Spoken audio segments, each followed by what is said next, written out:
Hello student, welcome to study with Aspire. Now we are going to start the class 10th. This is the first chapter, that is real number. This is introduction video.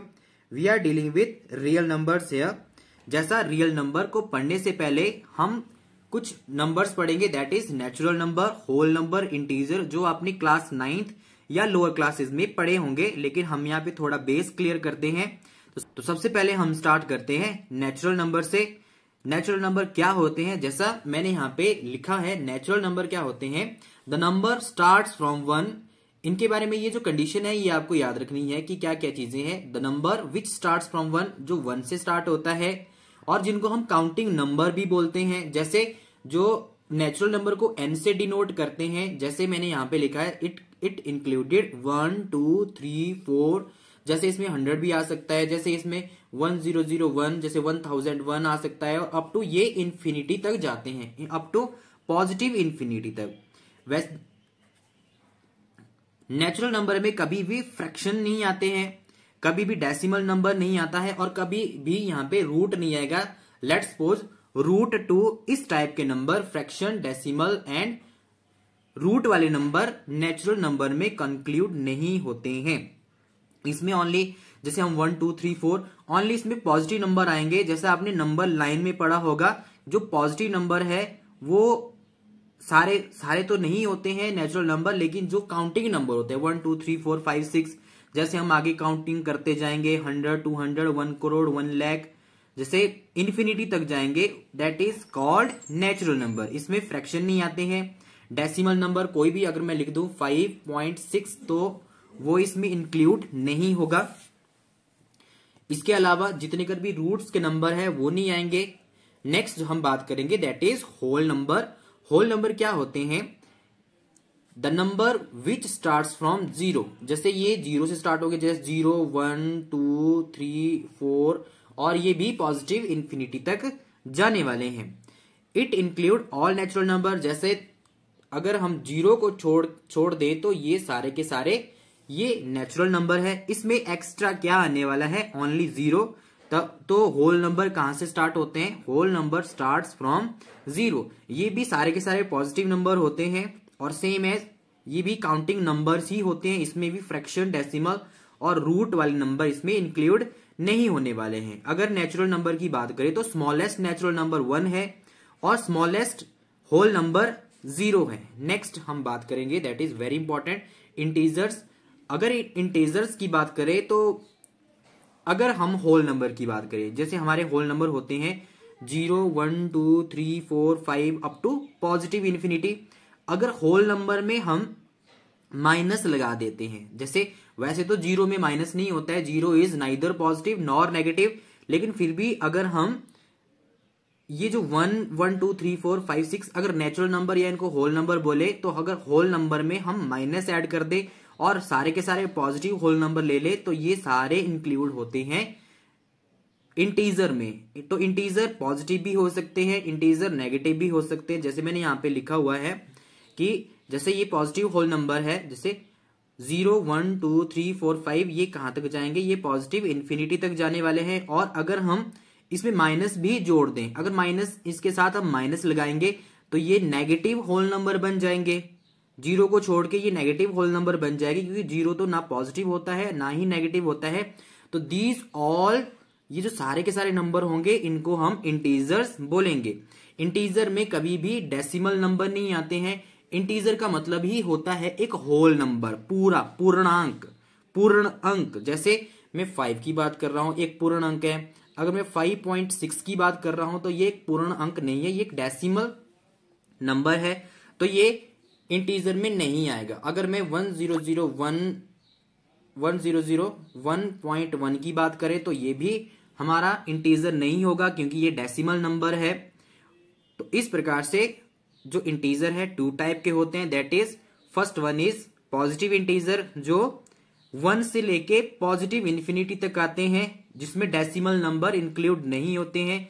और negative integer जो -1 से लेके -infinity तक आते हैं। तो integers are very important. Integer को आपने 7th क्लास में डिटेल में पढ़ा है, और 8th 9th 10th lower class में पढ़ा है। तो 10th क्लास में हम थोड़ा इसको रिवाइज करेंगे। जो हम नेक्स्ट बात करेंगे दैट इज रियल नंबर। तो रियल नंबर क्या होते हैं? All rational and irrational numbers called real number. तो रैशनल नंबर को आपने 9th क्लास में भी पढ़ा होगा। तो रैशनल नंबर क्या होते हैं? क्योंकि सारे के सारे रैशनल और इरेशनल नंबर रियल नंबर होते हैं, तो हमें रैशनल नंबर का यहाँ पे पता होना चाहिए रैशनल नंबर क्या होते हैं।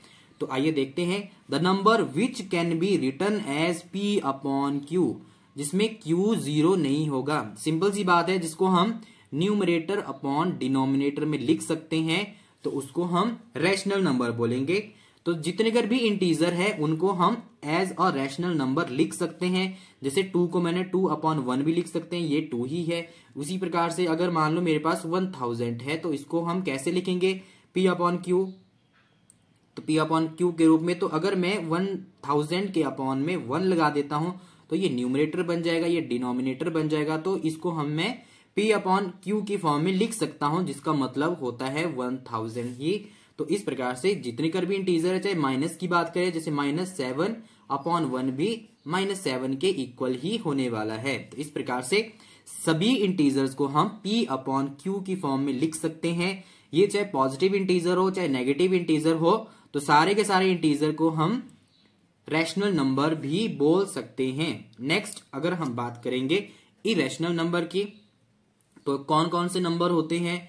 जैसे the number which can not be written as p upon Q, जिनको हम p अपॉन क्यू की फॉर्म में नहीं लिख सकते हैं। जैसे अगर मैं एग्जांपल करूं पाई की, तो ये जो पाई है ये एक इरेशनल नंबर है, ठीक है।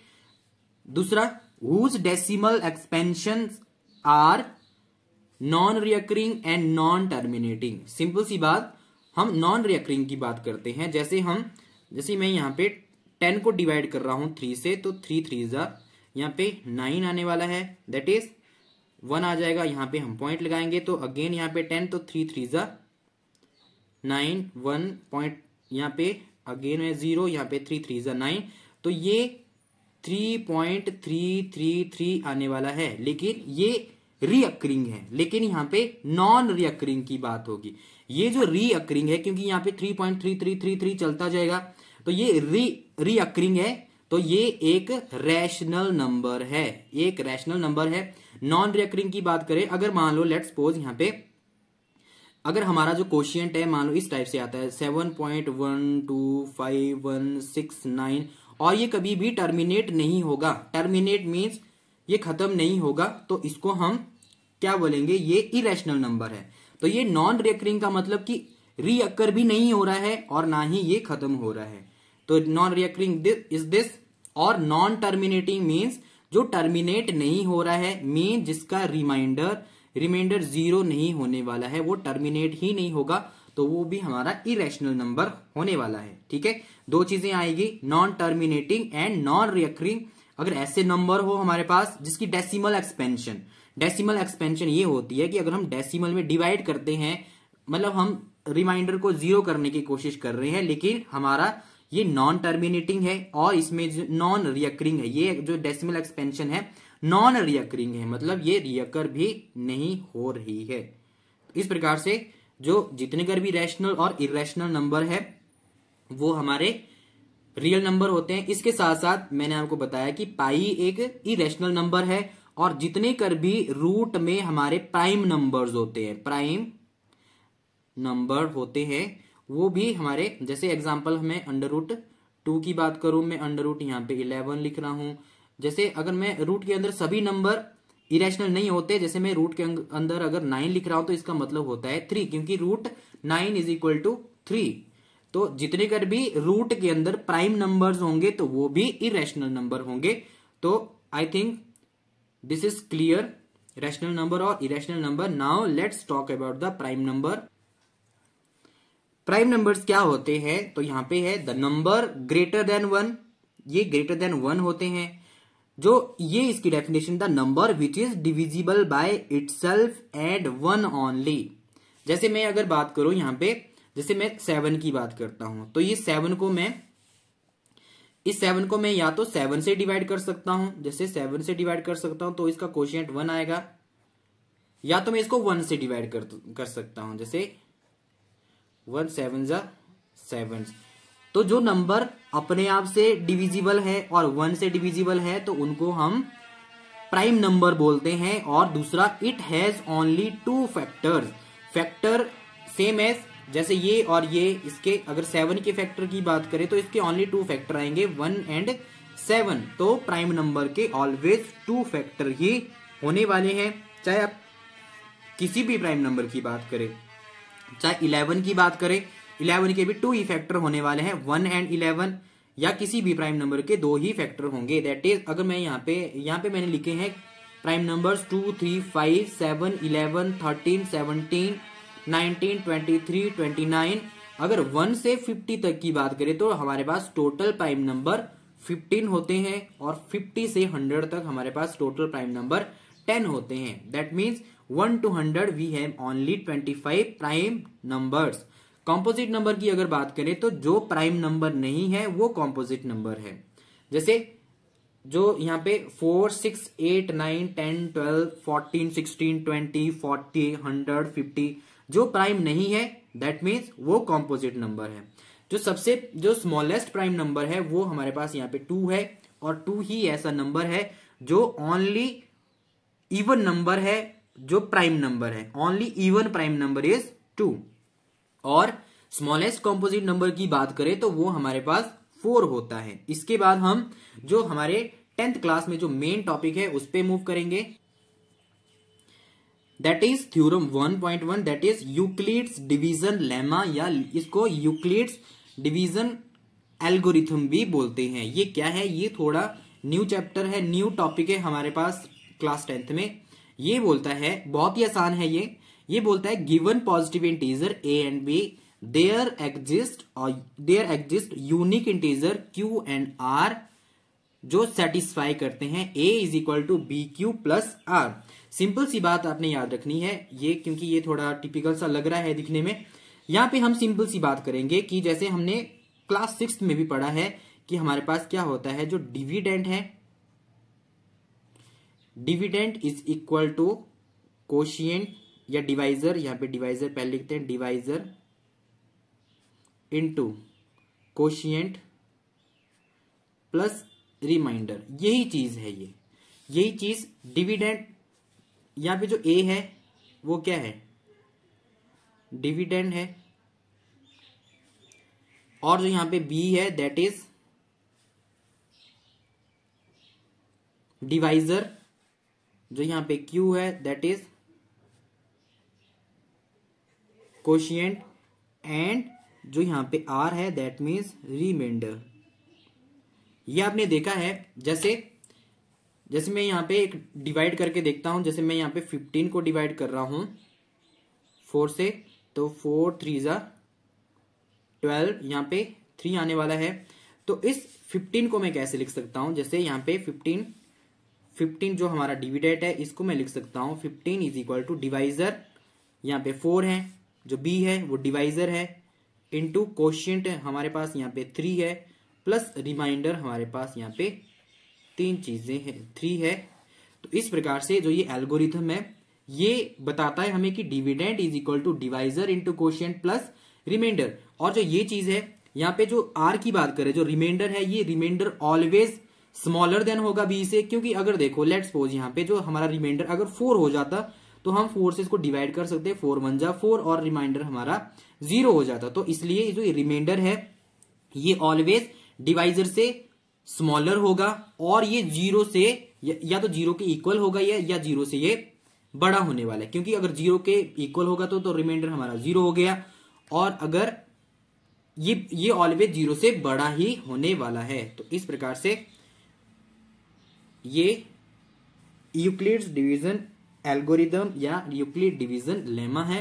ये इसका क्या यूज है या हम इसका देखते हैं कि क्या यूज या हाउ इट वर्क्स। जैसे देखो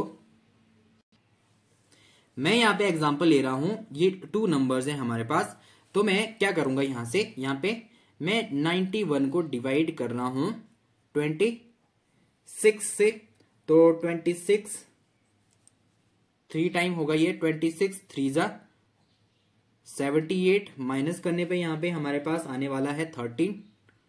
तो इसको हम कैसे लिख सकते हैं? जो 91 हमारा वो क्या है? डिविडेंड है। डिविडेंड इज इक्वल टू, जैसे ए डिविडेंड है, A is equal to B हमारे पास क्या है? B is divisor.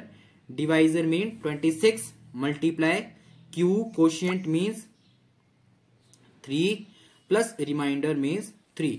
तो 91 को हम इस प्रकार से लिख सकते हैं। लेकिन यूक्लिड डिवीजन लेमा क्या है इसको हम देखते हैं। यहां पे हम अगेन इसको डिवाइड करेंगे और जो ये हमारे पास जो रिमाइंडर है इसको हम डिविडेंड बनाएंगे, इसको हम डिवाइजर बनाएंगे, और जो हमारे पास ये चीज है इसको हम डिविडेंड बनाएंगे और डिवाइड करेंगे।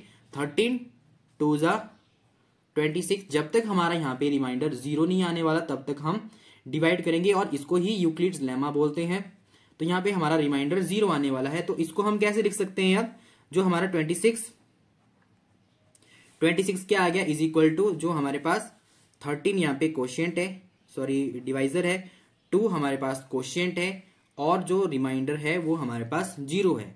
तो that is Euclid's division lemma. और इसका एक और यूज है कि जो यहाँ पे जो डिवाइजर आने वाला है, जहां पे हमारा रिमाइंडर 0 आएगा, जो इसका डिवाइजर होगा इसको हम हाईएस्ट कॉमन फैक्टर भी बोलते हैं, एचसीएफ भी बोलते हैं। तो एक क्वेश्चन और करते हैं, उसके बाद हमारा ये क्लियर हो जाएगा। यहाँ पे हमारे पास एग्जांपल है 336 एंड 54। तो इसको हम सॉल्व करते हैं यूक्लिड्स लेमा से। तो हम 336 को डिवाइड करेंगे 54 से, ये अप्रोक्सीमेटली 306 से जाएगा। तो ये यहाँ पे आने वाला है 324, माइनस करने पे यहाँ पे हमारे पास दैट इज 12। तो हम 336 को कैसे लिख सकते हैं?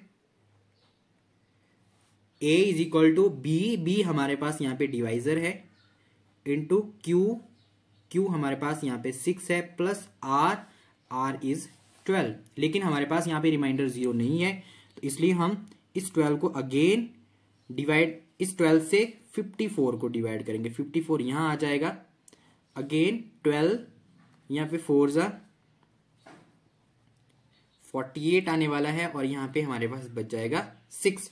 तो अब हम 54 को ये यहाँ पे लिखेंगे। 54 को कैसे लिख सकते हैं? ये हमारे पास डिविडेंड है, अब इसको लिख सकते हैं हम बी जो हमारा डिवाइजर है दैट इज 12, जो कोशिएंट है हमारे पास दैट इज 4, जो रिमाइंडर है दैट इज 6। अभी भी हमारा रिमाइंडर यहाँ पे 0 नहीं है, तो हम क्या करेंगे? जो इसको डिवाइड करेंगे 6 से, तो 6 2 12, यहाँ पे हमारा रिमाइंडर 0 आने वाला है। लेकिन 12 को हम कैसे लिख सकते हैं? यहाँ पे dividend is equal to divisor 6 into quotient plus remainder. तो इस प्रकार से जो 6 है ये हमारा यहाँ पे HCF भी आ गया। तो इस प्रकार से जो यूक्लिड्स लेमा है या यूक्लिड्स डिवीजन एल्गोरिथम है ये वर्क करता है। Thanks for watching this video.